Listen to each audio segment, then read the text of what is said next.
नमस्कार, स्वागत है आप सभी का दिव्य दिल्ली न्यूज में और मैं हूं आपके साथ मेघा। शुरुआत करते हैं आज की मुख्य खबरों के साथ। प्रधानमंत्री नरेंद्र मोदी 6 जून को जम्मू कश्मीर के लोगों को 46,000 करोड़ रुपए की परियोजनाओं की सौगात देने जा रही हैं। इसमें श्री माता वैष्णो देवी कटरा से श्रीनगर तक वंदे भारत एक्सप्रेस को हरी झंडी दिखाना भी शामिल है। इन ट्रेनों के चलते से कटरा और श्रीनगर के बीच के सफर का समय भी कम हो जाएगा। पीएम मोदी कुछ ही देर में ट्रेन को हरी झंडी दिखाएंगे। ये भी देखा जा सकता है कि फूल मालाओं से सजी ट्रेन उद्घाटन के लिए बिल्कुल तैयार है।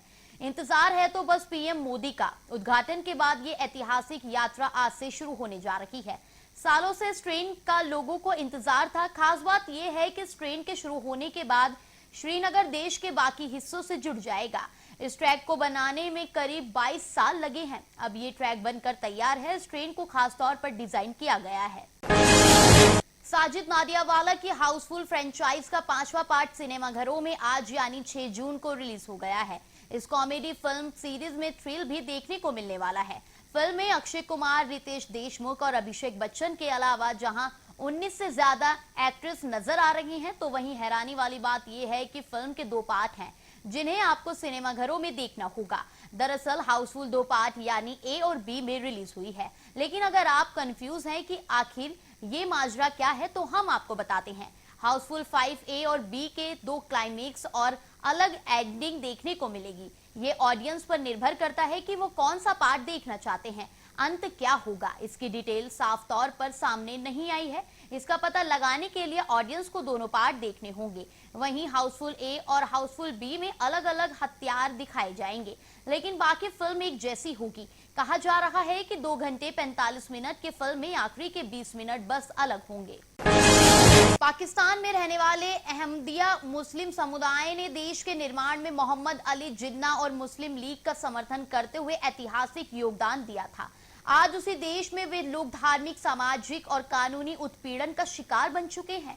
जी हां, आपको बता दें कि पाकिस्तान में ईद उल अजहा 2025 7 जून को मनाई जानी है, लेकिन अहमदिया समुदाय के लिए यह पर्व अब डर और दबाव का प्रतीक बन गया है। बता दें, पंजाब और सिंध प्रांतों में पुलिस और प्रशासन अहमदिया समुदाय को धमका रही है। हलफनामा और क्षतिपूर्ति बांध पर दस्तखत देने के लिए हिरासत में ले रही हैं। यहां तक कि 4 दीवारी के भीतर कुर्बानी पर भी प्रतिबंध की धमकी दी जा रही है।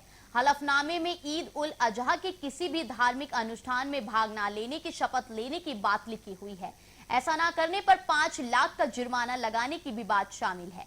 ये आदेश 2023 की एक अधिसूचना के आधार पर लागू किया जा रहा है। आईपीएल 2025 में 18 साल बाद पहली बार ट्रॉफी जीतने के बाद रॉयल चैलेंजर्स बेंगलुरु की टीम का जश्न मातम में बदल गया, जब चिन्नास्वामी स्टेडियम के बाहर आयोजित विक्ट्री परेड के दौरान मची भगदड़ में 11 फैंस की दर्दनाक मौत हो गई।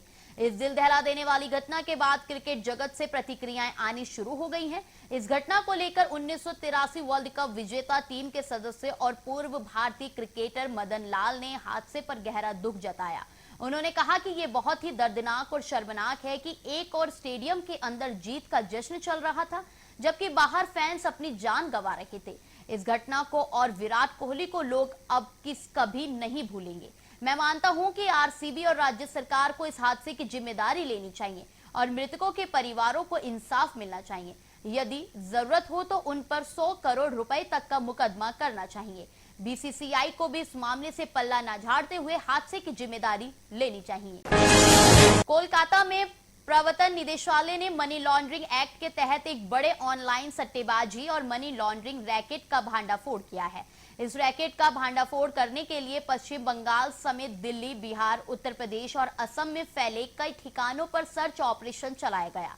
इस ऑपरेशन के दौरान बड़ी मात्रा में इलेक्ट्रॉनिक डिवाइसेज और संदिग्ध दस्तावेज जब्त किए गए हैं।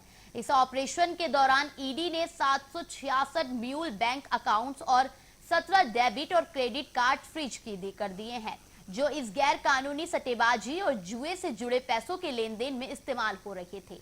ईडी ने विशाल भारद्वाज उर्फ बादल भारद्वाज और सोनू कुमार ठाकुर नाम के 2 आरोपियों को पीएमएलए के तहत गिरफ्तार भी किया गया है। दोनों को कोलकाता की विशेष अदालत में पेश किया गया है, जहां से उन्हें 10 दिन की ईडी कस्टडी में भेज दिया गया है। इसी तरह की तमाम खबरों को जानने के लिए देखते रहिए दिव्य दिल्ली न्यूज। जानने के लिए अभी टाइप करें दिव्य दिल्ली न्यूज, नीचे दिए गए सब्सक्राइब बटन को दबाएं और नोटिफिकेशन के लिए दिए गए बेल आइकन को क्लिक करें। हमारे वीडियोस को लाइक, शेयर और कमेंट करना ना भूलें।